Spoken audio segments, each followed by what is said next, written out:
আপনারা জানেন যে ময়মনসিংহের মুক্তাগাছায় এবং ঘটনার সাথে সংশ্লিষ্ট 5 জনকে এখন পর্যন্ত আমরা গ্রেফতার করতে সক্ষম হয়েছি।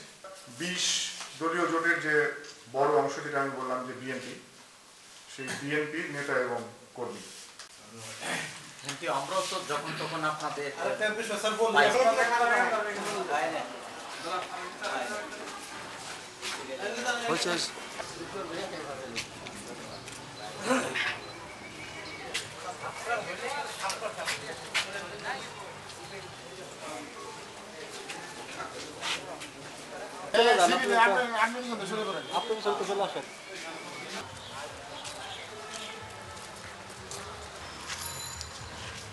Aerobel, aqui.